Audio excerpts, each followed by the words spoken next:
As you know, you know how we do it. I'm so thankful for you all that have tuned in. Earlier this week, we had a dynamic truth talk with my brother, Dondre Whitfield. If you have not seen it, do yourself a favor and go to YouTube after this truth talk and watch it. It is going to bless you. Let me tell you, we had an epic conversation about men and why we do what we do. What's up, Ohio? What's up, Charlene? How you doing? What's up, Crystal? Hey, what's up, Krim from Astoria, New York? Listen, I'm so excited to be able to talk about this issue. You know, there's so much going on in the world about men, and I think it's time that we do something about it. You know, I know that we can be better. I know that we can do better. And I think it's so important sometimes to have the conversation and the knowledge. We got to tell the truth. And so often I feel like we don't tell the truth because sometimes we're in an environment where it doesn't feel like truth is possible. So I've been having these truth talks to bring these issues to light. I've also been doing it to, tee up the new book. As you all know, The Truth About Men, What Men and Women Need to Know, is dropping February 5th. And let me tell you, if you pre-order, and I'm saying this, we truly only have a few more free paperback copies left, only a few. So if you pre-order tonight, I can guarantee that you will get a copy. But if you wait until tomorrow, seriously, they may be gone. So go to DeVonFranklin.com. I'm going to go ahead and put the page here. Hold on. Okay, I'm back. Okay, I'm pasting it so you can go here, and I'm posting it. There we go. And it doesn't let me pin it. So there we go. So tonight, as we delve deeper into it, you get a free copy. I'll send you this copy free. It'll be yours. Everybody that orders tonight, you get it. So I have one of my closest friends that we're getting ready to bring on the conversation, none other than Ricky Bell from New Edition, BBD, and RBRM. He is one of my dearest friends. I love this brother. Truly, we are ride or die. Myself and my wife, Megan, and he and his wife, Amy, we spent the new year together, and we really, really have had such a conversation over the years that I thought it was awesome to bring him in to our Truth Talk tonight so we can really get into this issue of, why we as men do what we do and what's really the path for us to become the men that we know we can be and the men God created us to be. So let me get my brother. Hold on. Y'all know how I am with this technology, so hopefully tonight will go smooth. Bam, there he is. Let's do it. Hold up. Here we go. Waiting for Mr. Ricky Bell. Coming to Atlanta next month, Mr. West. Hold on, we waiting on Mr. Ricky Bell. Says he's coming. There you go. Live like Jay. Thanks for posting that. Yo. My man. What's up, bro? My brother, what's going on, man? Man, I'm good, man. Thank you for, having me on tonight. I've been seeing this Truth Talks, and I'm like, hey, man, I know my bro's going to hit me up and actually come on here. I'm like, just wondering, but, You know it, man. Absolutely. You know I had to call my bro, man. We got to chop it up. Absolutely. Let's go. I appreciate it. Dude, of course. And so, one of the things that I've been talking about, and I talked about it with Dondre and Trey and Tyrese and all the people that have been on Truth Talk, right. Is really this idea of, as men, our struggle, right. and the fight that most men are in every day to right. be the men we want to be. Right. And one of the reasons why I do these Truth Talks is just to give a peek behind the veil right. of manhood. Because right. I think one of the areas where we struggle, we as men struggle, mm-hmm. is because we hide. Exactly. And we don't talk. Right. And as a result, we end up suffering in silence. And these things that are in us grow larger. Right. So the thesis for the book, and you know this because I sent you some early pages, man. Y'all don't know. Man. I sent my brother some early pages of The Truth About Men before anybody read it. And your feedback was so helpful. And so one of the things I talk about in the book is that I believe every man struggles between two things, mm-hmm. Love and lust. I call lust the dog. The dog wants what it wants, when it wants it, however it wants it. The right. dog is selfish. Right. I call love the master. Mm-hmm. Love of self, love of God, love of the woman in our life, love of family, right. love of community. Right. And so love is selfless. That's love right. is sacrificial. Right. So my thesis is that when we put love in control of lust, when we master the dog, we can become the men we want to be. Mm-hmm. However, this issue of lust is so pervasive that it's very difficult. So this is my definition of lust, man. I just want to get your perspective on it. Okay.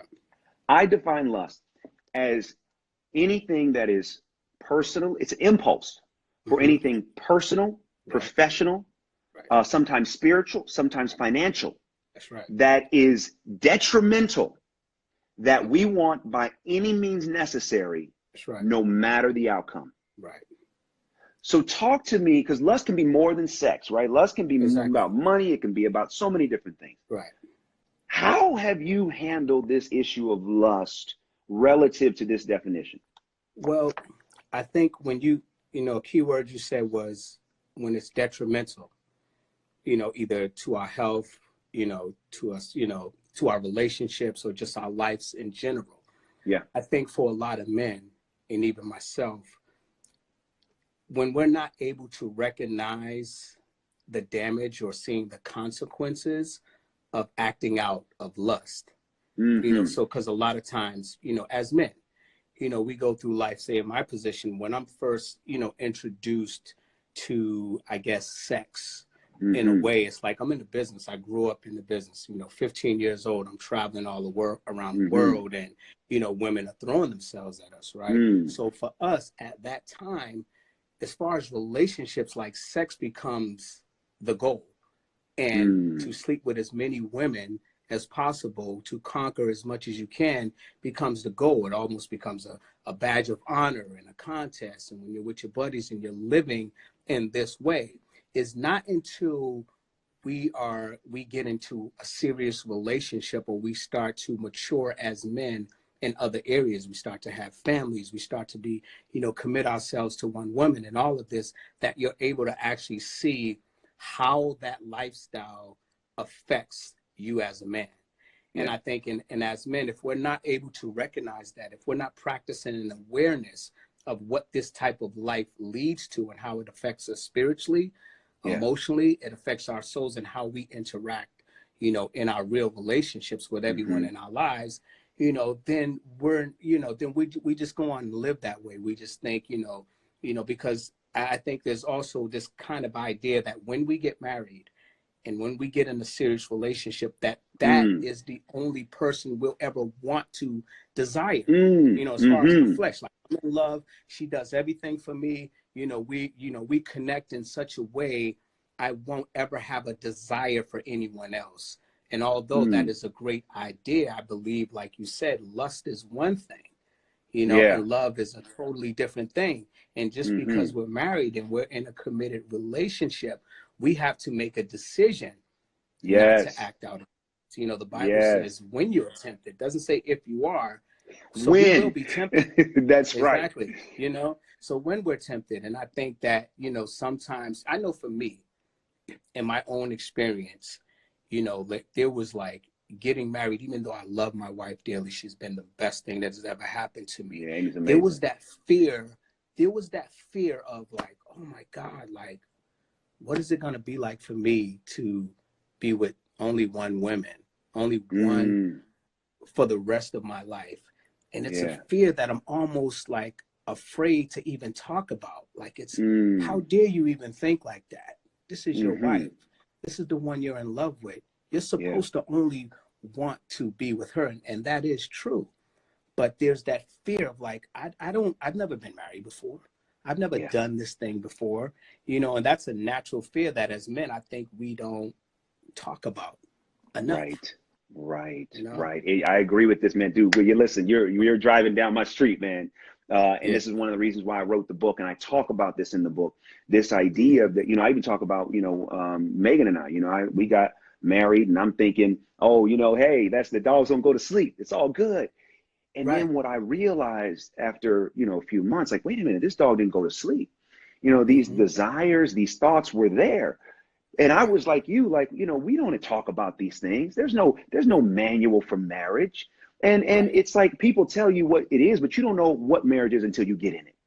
Exactly. And so often in marriage, we sometimes become afraid, especially as men, to really say what's on our heart and on our mind for fear that we will be judged, for shame. Like, I'm ashamed. When I started feeling those things, in marriage and started having those thoughts, I was ashamed. Because I thought, just like you said, man, yo, I'm married. I'm with the woman of my dreams. I'm with the love of my life. Why am I having these thoughts here? Exactly. Why is this lust still here? So the revelation that it was there, it really messed me up until I came to embrace the truth instead of running from it. Exactly. And that's one of the things I admire about you. I admire about your marriage with Amy. I admire it so much because it's so truthful. How do you handle truth in marriage? How do you facilitate that? Because one of my other things is that a lot of times I believe, now this may be controversial for those that are listening, I believe a lot of times women say they want the truth. Talk about it. But then when we give them the truth, man, they say, wait a minute. You know, they get mad. They get upset with us. And then what happens, I believe, is at the moment as a man, once we give truth and then the woman rejects us, we say, never do that again. There you go. So tell me how you have dealt with that in your relationship. Okay. Before Amy and I got married, you know, we were dating.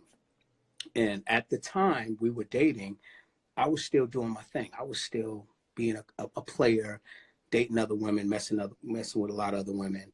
And my conscience started to weigh heavy on me about that, because I could see that she was a lot more serious about the relationship than I was at the time. And I really felt like God was saying to me, like, I need you to be truthful with this one. You know, I couldn't go on living the way I was living, knowing that she's looking at me thinking it's just me and her, and I'm still living my life, you know, so to speak. So one day we sat down and I said, hey, you know, I'm going to have a tough conversation with you. It's hard for me to do, but I feel like you deserve this truth. You need to know really what's going on with me. And I told her, you know, I had this conversation. I was like, I know you believe, you know, that it's just me and you, but I'm still seeing other women. I'm still chasing other women. I'm getting numbers. I'm still sleeping with other women, you know, and that is just my life. I'm not telling you to say I'm fighting this. I'm saying this is my choice and this is where I'm at right now in my life. And it was probably one of the toughest conversations I ever had. And, you know, she took it hard. It weighed heavy on her. We broke up. We stopped talking for a while. But as some time passed, a crazy thing happened too. And we'll get into that, you know, as well. When I spoke that truth to her, it almost like the desire to continue living that way kind of started to fall away. I started to lose a lot of that desire. So which became the truth for us in our relationship, because we've been through some things. I haven't been the best husband. You know, I have acted out, you know, in those ways. You know, I've cheated on my wife. Let me just go on and put it out there. And which was a tough time for us really dealing with that subject. But I had to admit something to myself. You know, we talk about this all the time. I had to recognize that was a problem area for me, for whatever the reason you may call it, for whether it was my background, whether, you know, I just didn't see it, you know, growing up. I didn't see what real marriages look like. And for whatever way I could possibly justify it, not putting any excuse on it, it's an area in my life that I've been challenged with. But until I was able to get to the point where I was able to be honest about that with her and be truthful about it and say, I need help with this. I need to be able to talk to you about this, just like with my addiction, you know, with drugs and with alcohol. Until I was able to be honest with myself and get honest with another person, there was no help for me. So that is like the theme within us when I'm struggling, you know, and I need her to be strong. When I'm struggling, I need her to just be a friend, to just listen to me. You know, she, like, her love, something happened between us and she said, you know what, I'm going to love you to this. And this is a safe place for you to be honest. And even though those conversations sometimes are tough and it's hard for her, you know, to hear that. And sometimes she tells me things that are just as hard for me. Right. That's true. You know, we have a hard time with the truth too. Exactly. To accept as well. But I think it's key to have, you know, we talked about the book, you know, his needs and her needs and how important, you know, that line of communication and having open communication and how important and significant it is in these relationships. So I think that, you know, with us, we ask for help too. We don't pretend to know it all. Very important. We've got all the answers, man. I see a therapist, we see a marriage counselor, we check in, once or twice a month with that. So we ask for all the help we need, especially in the area of communication. But when I'm speaking the truth in love and for the purpose of growing and dealing with the situation, I think it's able to be taken in the right way, even though it may be here sometimes. So I think that's just how we try to deal with it in the moment. We don't speak the truth to try to hurt or offend each other. That's right. It's about That's right. Hey, it's almost like saying, hey, this is what the enemy has got going on, and I need to reveal it and bring it out in the opening so it has less weight. Just expose it to the light. Yeah, I mean, I love everything you're saying, because I think that is this is where we struggle. When we suppress anything we suppress, we empower. Right. Anything that we're in denial about, we actually empower it to destroy us. Exactly. And so often it's a fascinating dynamic that, as men, we aren't taught to communicate. And I want to get into some more of your upbringing and background in a minute, but we aren't taught to communicate. We're taught like, hey, you know what? When you get married, you should be happy. Everything should be amazing. And in marriage, what I'm finding is the more truthful I am and the more truthful that Megan is, the bigger and better the marriage becomes. Right. Exactly. But also what it happens is that sometimes getting the courage to be truthful. Yeah. It's scary. It's a process. We don't come in, even though it's a great idea to practice honesty and be truthful.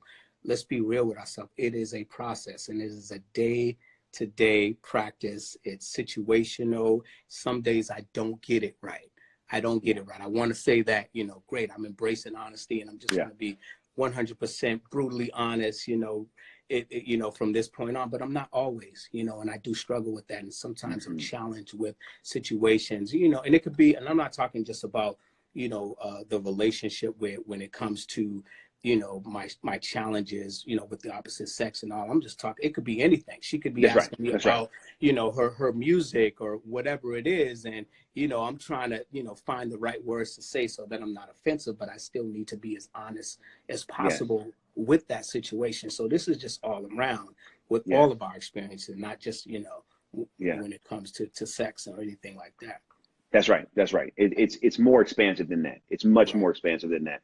But what I have found and what you have found is that when we can be honest, in a marriage, and I want to be clear about something. It's like when these other feelings and thoughts come up, they don't come up because there's a desire from our heart for that.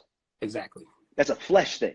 Right. Exactly. That's a flesh thing. And I also lower man, that's the lower nature. That's the lower man. That's the lower nature. It's not the higher nature. Exactly. And I also want to dispel something, because as both of us, being men of faith and Christian, I think sometimes there's this idea that just because you're spiritual, that we don't have to deal with any of this.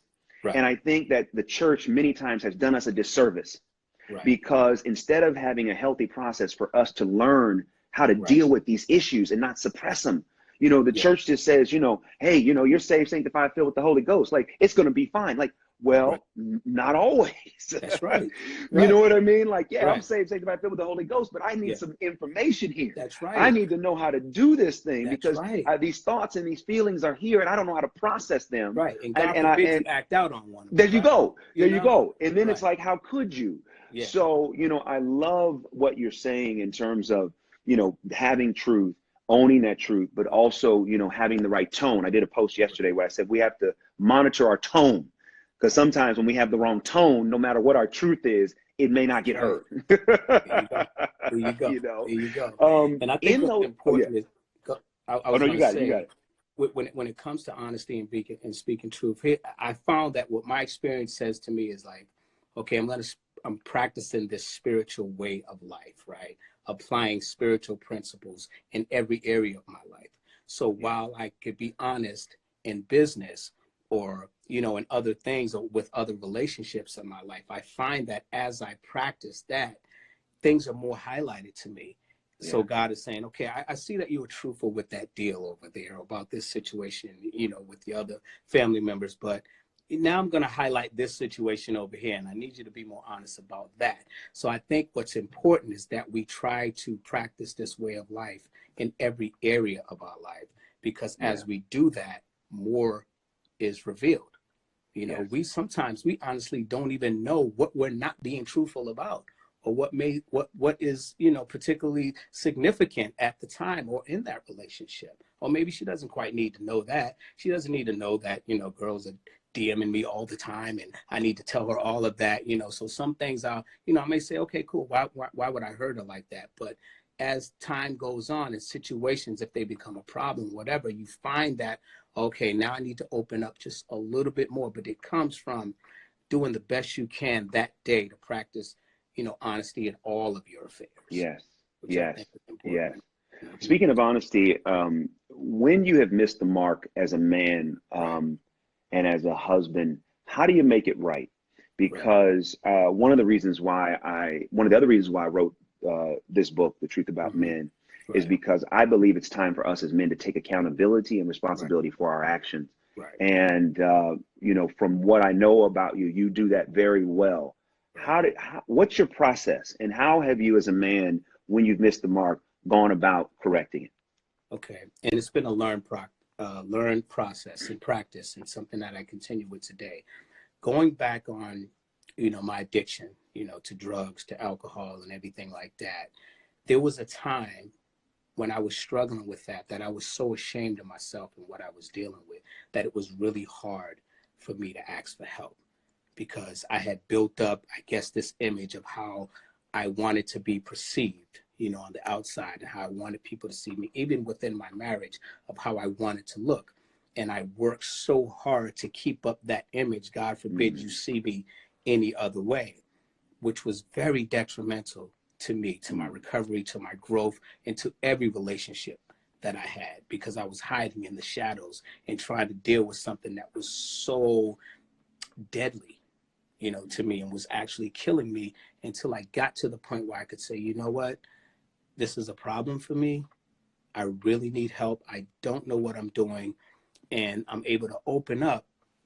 So when I'm struggling with something, I first have to recognize that it's a problem. I have to recognize the unmanageability and what it's doing to myself and to the people that I'm close to, and how it's hurting them. If I'm not able to recognize that and the damage and the unmanageability that it's causing in my life, it's going to be hard for me to recognize that I need help in this area. So I have to really be honest and truthful about that. And so when I have missed the mark and I've caused some pain, you know, to my wife and to others that are close to me, I have to really take a good look at that. And as much as that hurt me, and to see somebody that you love, to see somebody that loves you unconditionally, and you are totally helpless in that situation to make things right at that moment, to have your wife crying in your arms and there's absolutely nothing, is a pain that I wouldn't wish on my worst enemy. And so with that said, it's like, okay, I have to play that tape, and I never want to create that type of pain in my relationship or with my wife ever again.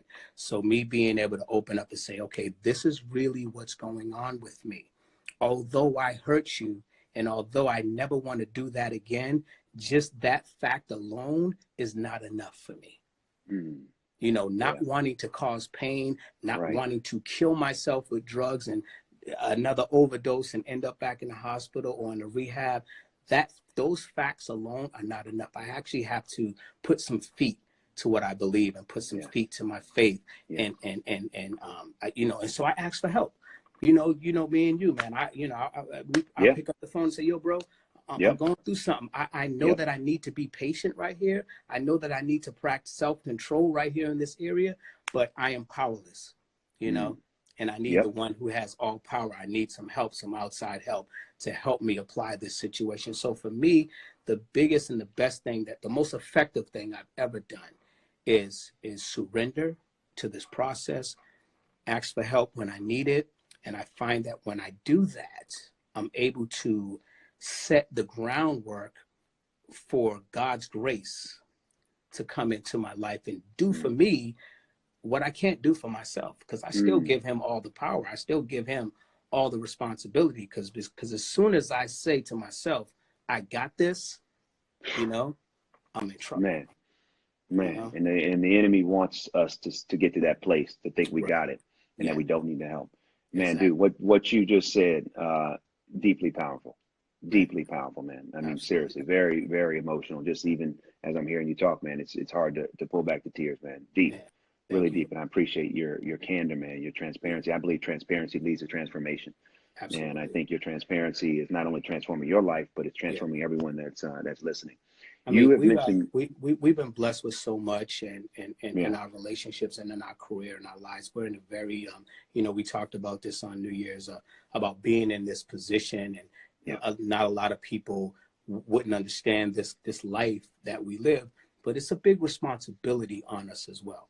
You know, I've been in this business for a long time, and you get to the point where you feel like, okay, is it about the money?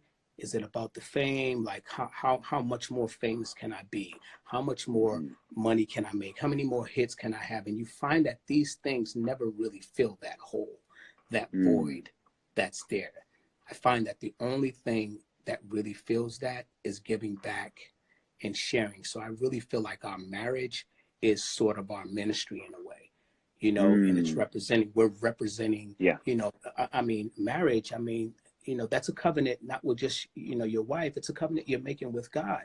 And yeah, this is how we're being represented, you know, in the world. I mean, people are looking at us and how we're conducting ourselves and how we're getting through this thing. So we have a responsibility, I believe, not just for ourselves and God, but to everyone else that looks up to us and that could be inspired and affected in some kind of way, you know, by how we conduct ourselves. absolutely, absolutely. And part of that conduct starts with truth. Right, And because sometimes there's a tendency, especially when you're the public eye, right. to present that image and to want people to say, no, this is the image, and we want people to love that image. But the Right. reality is we're something totally different sometimes in Yeah. the image we try to portray. Right. And, you know, one of the reasons why I wanted to write this book was to say, listen, we got to stop with all the imagery and we got to deal with truth. Right. We got to deal with truth about who we are, what we're going through, so Right. that we all can, as men and women, communicate with each other better, learn how to work with each other better, and Right. get to a place where we have a healthier community in existence because we as men are doing our work and we're being honest. Right. One of the things you've been very honest with in this conversation is your addiction. For those that don't know, can you give more insight not only to what the addiction was, but emotionally, what was going on in your life that you believe may have led to the addiction? Well, there were certain events that happened in my life. I'll give a brief history. You know, about maybe 17 years ago, my dad passed. And my nephew, you know, I had a situation where one of my nephews was in and out of jail. He wrote me a letter when he was about to be released from juvie, and just about how hard his life was in Boston and growing up in the ghetto. And he just wanted, you know, a different chance. He wanted another chance to do things different. He asked if he could come out to California to stay with me. Of course, come on out. Great. He stayed with me for 2 years, but then decided he wanted to go back to Boston. His name is Amin, by the way. He went back to Boston, and I just had a feeling that he wanted to get back into, you know, doing what he was doing, right in the streets, selling drugs, so on and so forth. I never really had a great relationship with my father. It was just really non-existent. You know, I have memories of him, you know, abusing my mom and just fighting and, you know, come around to kind of discipline us every now and then. And one day he gave me a call. He gave me a call basically to give me his side of the story about what was going on. And I never even called my father Dad. I called him Boston, which was the name that I was taught growing up. It wasn't like, hey, that's Daddy, that's Dad. It wasn't like that. It was like, that's Boston, that's who he is. And, you know, so after he gave me his side of the story, everything was going on and asking for forgiveness. Simultaneously, you know what happened, you know, my nephew's selling drugs. He's on the streets. He gets shot, you know, and ends up in the hospital. My dad, I'm having a conversation with him, and he's like, hey, all I ever wanted from you was to hear you call me Dad, you know? And he asked me to do that, and I couldn't do it. I'm on the phone, and I just, for some reason, that word just would not come out. I couldn't do it. So after my nephew gets shot, I fly back to Boston to see him. And as soon as I land in Boston, I'm crying, and I'm thinking, you know what? I'm going to call him. I'm going to go see my father. I'm going to call him Dad. I could do that because I got a different perspective on it now. I called one of my sisters and asked where he's at. And she said, Ricky, he just died. And I just felt like my whole world was just like being crushed. And mind you, bro, this is before I was saved. This is before I accepted Christ in my life. So there was nothing to fall back on, nothing to lean on. This is before I got into drugs and addiction, drinking, and all of this. So it was just all of this pain that was unprocessed for me at the time of not really knowing how to do it. But it was the same year that I gave my life to Christ, and I was really just looking for a way to just kind of relieve the pain. And I was in so much pain. I was like, okay, God, like if you're real, just please help me. And I gave my life, but it was still like I'd never really processed that. You know, simultaneously what was going on with New Edition. I mean, we did a bad tour. My house was in foreclosure and losing cars and had to move into an apartment. And by this time, I had built up such an image and identity of like, this is who I am. I'm Ricky Bell, New Edition. This is who I hang out with.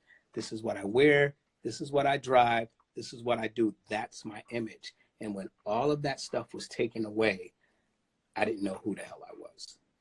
Wow. You know, I didn't know who I was.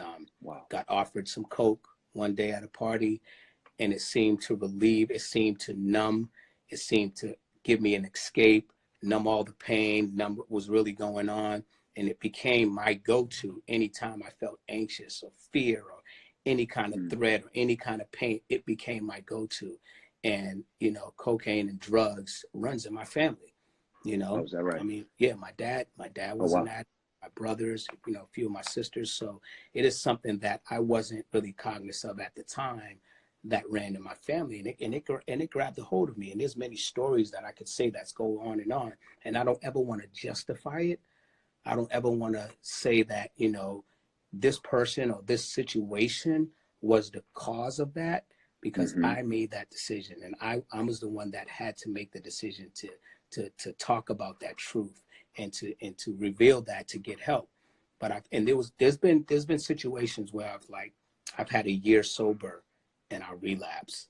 I've had 2 years and then I relapse, multiple years. And I find that what happened was, as I practiced this way of life, this spiritual life, and practicing all of these principles in all of my affairs, the obsession goes away. It actually goes away, because I read something that said, although I may have believed in God, I never really cleaned house. Being truthful, clean house. Yeah, telling the truth. To the point where the grace of God could enter me and do for me what I couldn't do for myself. Yeah. So I had to make this way of life a practice. It had to be a way of life for me, you know, even with my addiction and staying sober. Like, it's so key. Like, you know, honesty, you know, and practicing patience and integrity has to be a way of life for me, honestly, to stay alive. This is what I have to do to stay alive. And that's how I look at it. Got it. Because what I hear you saying is that when you weren't in truth, right, and there was stuff you were holding on to, right, that whatever you were holding on to was what would fester and what would allow the desire to grow. So I call that feeding the dog. So when the dog would bark, you know, truth is the one thing that helps master the dog. There you go. But when we're not truthful, that dog begins to bark and grow. Exactly. And then we find ourselves justifying whatever it is we need to do in order to get the dog to calm down. That's right. You know, I talk about in the book, when men consistently feed the dog pleasure as soon as it barks, it creates a dependency similar to that of an addict. That's right. And because once you're feeding it, it becomes a perpetual process. Exactly. How long, though, Ricky, did it take you to, when you were dealing with this addiction, how long did it take you to want to do differently or become better? Was that an immediate thing? You did it and you're like, oh, I need to become better? Or were you like, hey, This is cool. This is a way of life. No, it was, I mean, there were times in my life, and I told this to, there was a couple of times when in my life where I decided that the addiction and the what drugs did for me and numbing my feelings and just numbing me from the realities of life, of what was going on, that I had decided for a certain time that that was going to be my life, that this is what I was going to do. I was going to take some sort of a pill, a drink, or snort some lines, or do whatever I needed to do to cope with life. And I had decided that that is how it was going to be. And until I hit those bottoms of losing everything, and my wife, you know, getting ready to walk out on me, and I'm losing my business, and my group is moving on without me, until that was all staring me in my face, and just the physical pain, the emotional pain, the spiritual brokenness of feeling this pain that you can't quite touch, getting that to that bottom for me, being so afraid to die and becoming so desperate to the point where I'm like, you know what, God, like, what I got to do, I'm just going to do it, because I got to that point. I was just so desperate. I was just so afraid of really losing myself. And also, to be honest with you, the drugs, after a while, they stop working. It's like, it's just like with sex or with anything. You get to the point where you're just going through the motion, and you're not really getting to that euphoric place that you fantasize about, that you think you're going to get to. So and there were times when I would stop, right? But once I relapsed, I woke that dog back up, just like you said. Wow. You know, now, you know, they say it's like having sex with a gorilla. It ain't over till the gorilla say it's over. Right, You know? right. And so once it gets a hold of you again, it's like all bets are off. Only an act of God is going to do that. And so for me, it became just hitting that bottom over and over and over again, to the point where I got into enough pain to, you know, I'm willing to do whatever it takes, you know, to stay alive. And that pain, you know, being the catalyst for change. Right. Yeah. However, what's your process to stay sober and to keep the dog in check? Okay. There's a number of things I do. I go to meetings every day. Oh wow, what are those meetings? Dude, I go to AA meetings. I go to Sex Anonymous meetings. Wow. I have a sponsor. I sponsor other guys. I have a therapist. I have a spiritual group of men that I count on, that we encourage each other. We help each other. We bear each other's burdens. So this way of life, of recovery, is just a way of life for me. And there's something that I do every day. I wake up every day and I pray. I meditate. I ask God what I can do each day for the man who is still sick. And I make sure that my own house is in order. Whenever my own house is in order, the answers always come for me. And I keep what I have, my recovery and my sanity, by giving it away. And that has been like such a key for me, is helping anyone who is willing to ask for help, especially for my help. And that just means spending time with them, praying with them, sharing my experience, my strength, and my hope with them, and, you know, doing whatever God, you know, gives me the ability to do to help the next man. Wow. What I love about that is sometimes, you know, we think, oh, you know what, I'm on the other side of it. Cool, I don't have to do my work. What you're saying, though, is you have a process. You do the work. It's consistent. It's persistent. That you are committing yourself for the rest of your life to do the work. Which I think is, people need to hear, because sometimes we think it's very easy and that we just get complacent and we don't put ourselves in a process. That's right. And I do believe that if we have a process, that while we may not always be perfect in the process, the process will at least help us align ourselves and take us to where we're supposed to be. But without a process, it's like a house with no structure. It's going to fall. Absolutely. It's going to fall. And I think as men, I think that, you know, if there's especially if you're struggling, if you're in a relationship, because you know what, I started to realize, even before I got married, when I was single, when I was still living that life, there was an emptiness inside of me. There were nights that I would come home after clubbing or, you know, being with multiple women, I would come home and I would just feel less than. I still felt broken. I still felt empty. I still felt like this is not like, there wasn't like, because there's a period of time when you're living that way and we're getting on the tour bus and we're talking about which one you had and this, that, and that. And it's glorified. Then there comes a time where it's like, you're really just going through the motions and you don't really know what it is, what that void is you're trying to fill. It becomes so habitual. It's like, I'm just doing this and I don't even know what it is I'm actually looking for. And even when I made the decision to say, this girl, I'm not going to hurt this one. This one I'm going to be truthful with. This one I'm going to be honest with, and I'm going to do the right thing. Even with that idea and wanting to be that, I found that wasn't enough because lack of power was my dilemma. My spirit was willing, but my flesh was weak. Until I was able to recognize that and invite some help in, it was always going to be an issue for me. I was always in danger. Well, I think that one of the reasons why, our marriage, divorce rate, is so high, has a lot to do with our dating process. Specifically, this idea as men, us being taught, go out and sow your oats, the more the better, feeding the dog, with no consequence. And then when we get in marriage, when we have such an appetite, it can become very hard to then commit and then figure out a whole new way to live. If you were counseling a young man right now who's dating, what would you say to them as it relates to curbing their appetite, not buying into the idea that the more women you sleep with, the better? What would you say to encourage them to find a better way? I think that in this generation of free will and being free and living how you want to live, and because I think that there are consequences to that way of life. And it's hard to really mentor and talk to someone that hasn't experienced the consequences of their actions.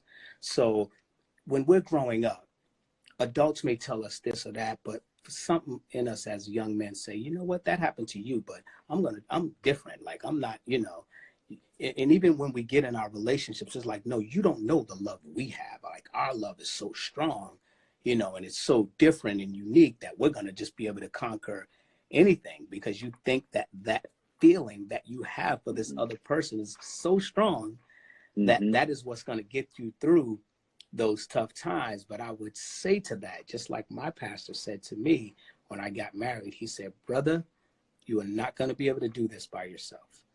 And I didn't know what he meant.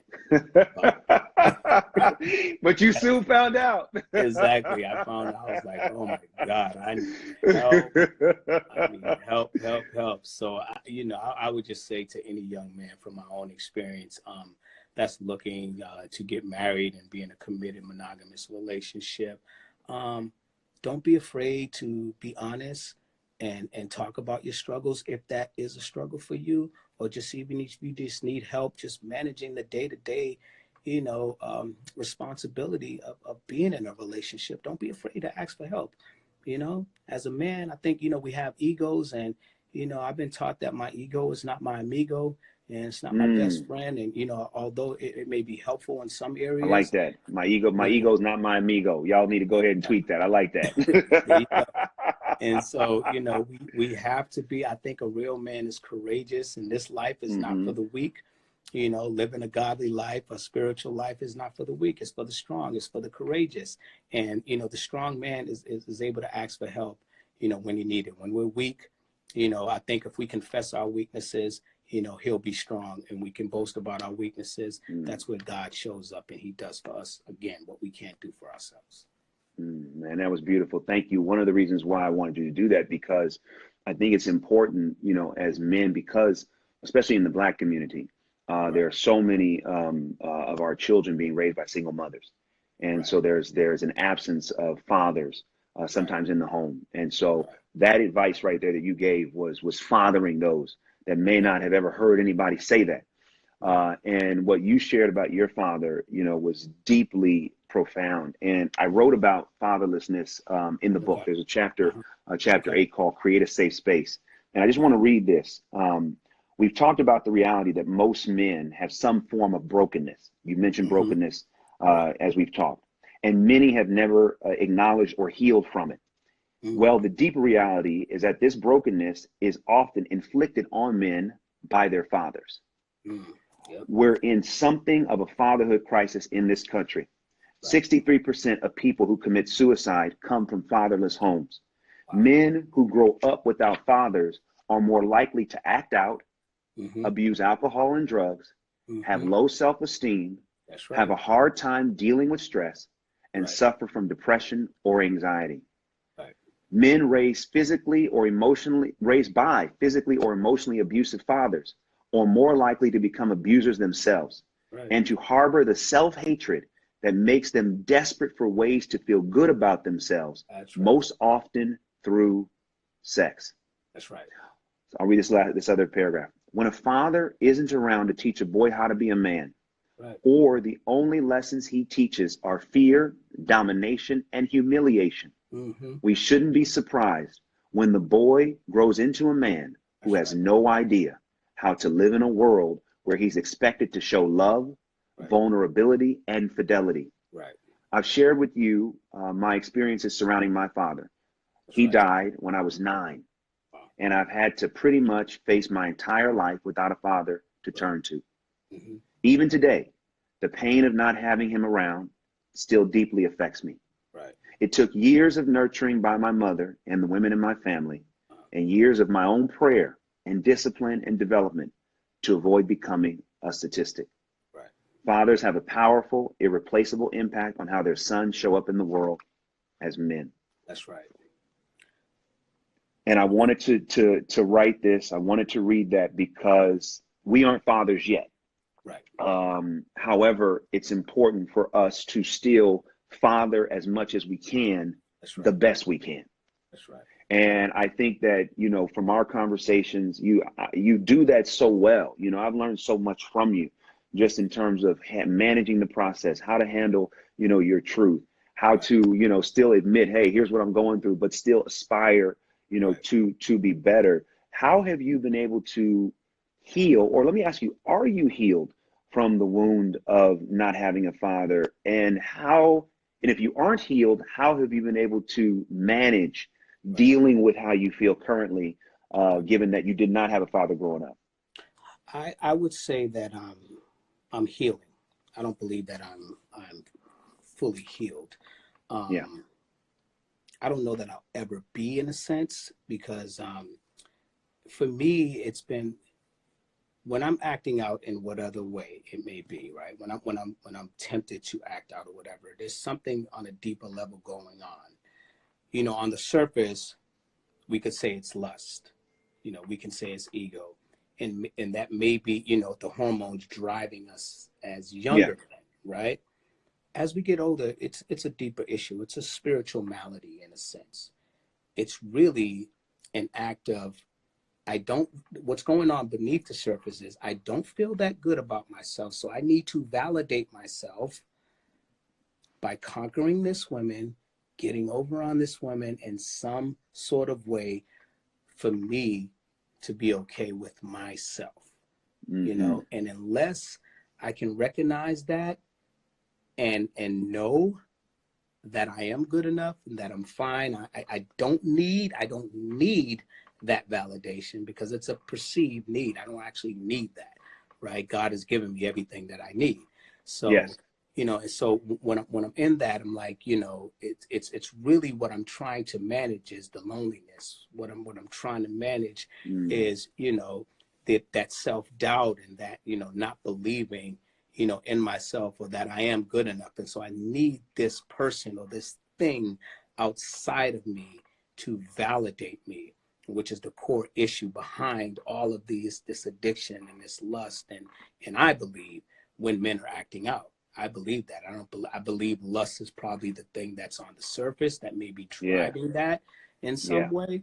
But there is a deeper issue of something, a hole that we're trying to fill. But until we recognize what that is, what that loneliness is, you know, what that self-defeating, you know, malady is, you know, it's going to be hard for us to really, practice putting whatever the right principle or tool in that area to fulfill that. That's right. That's right. That's right. Ricky, man, it's so interesting as we're talking about, my book, man. There are so many comments saying you got to write your book. Oh man, you got to do it. Absolutely. You got to do it. You got to do it, man. With your man, help, listen, you got it.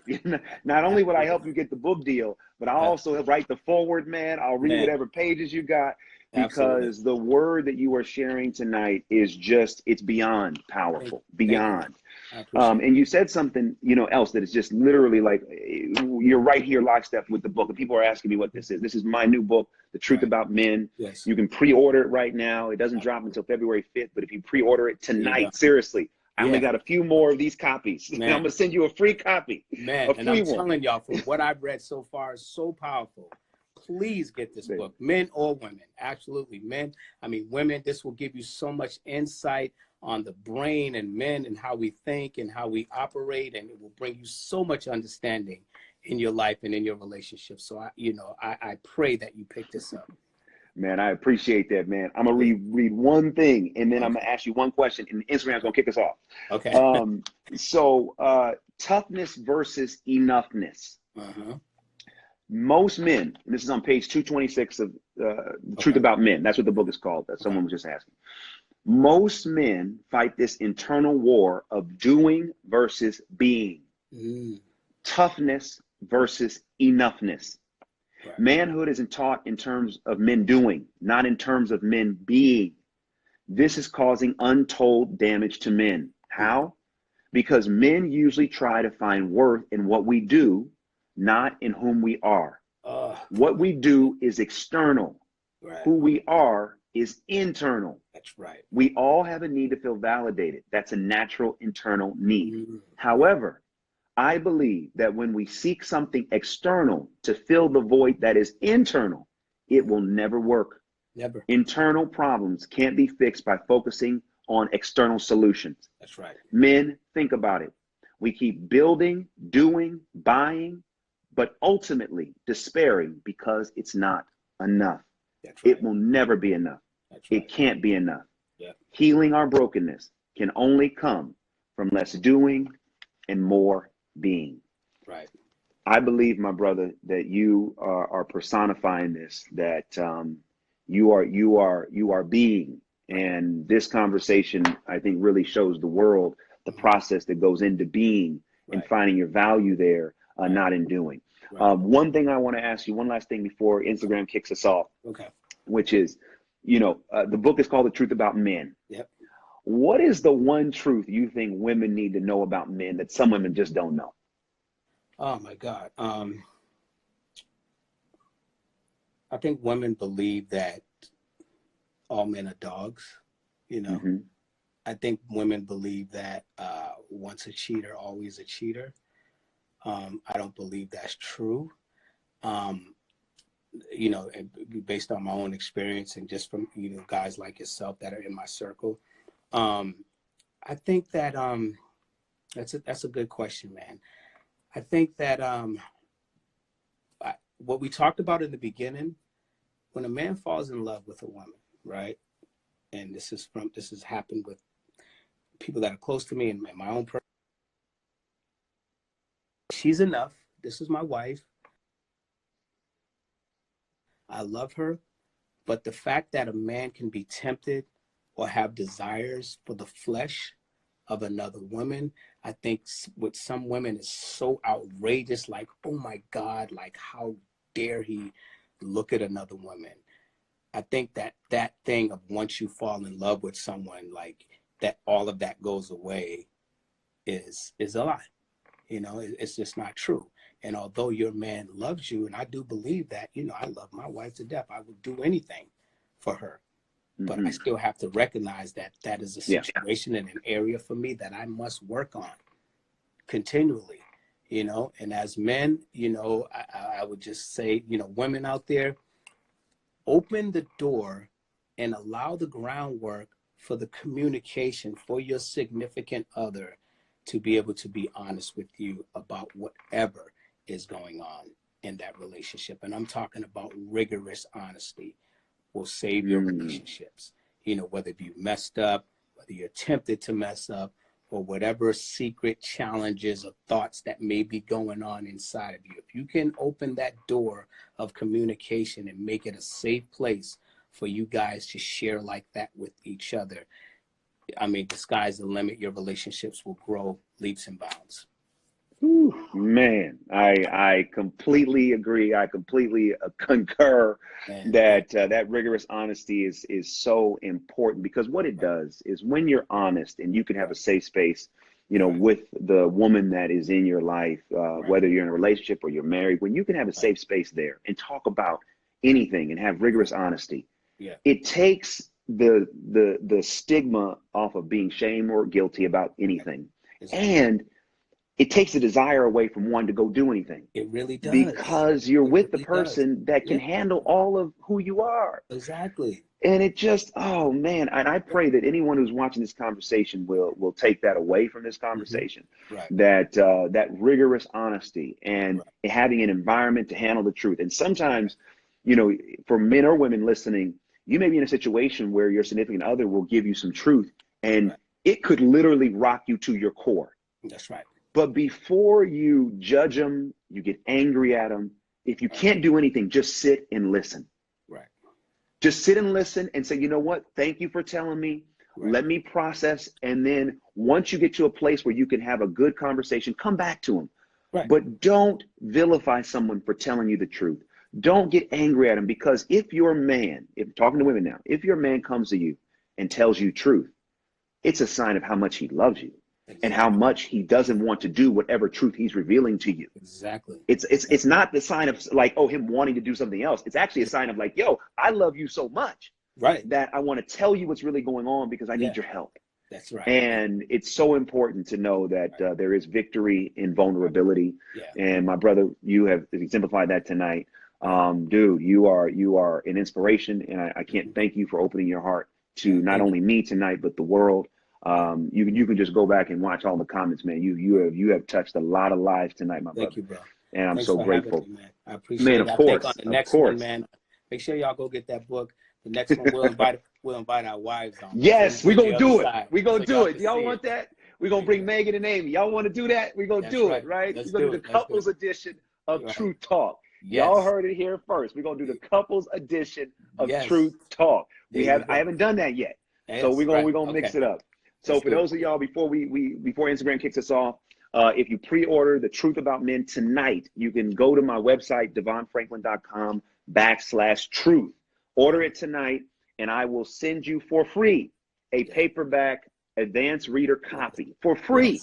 All right. So y'all listen, I only got a few left, and I'm telling you the truth. The publisher only gave me a few, and we're almost out of the allotment. So if you don't get it tonight, I'm sorry, it's going to be gone. So do yourself a favor. Go ahead and get the book.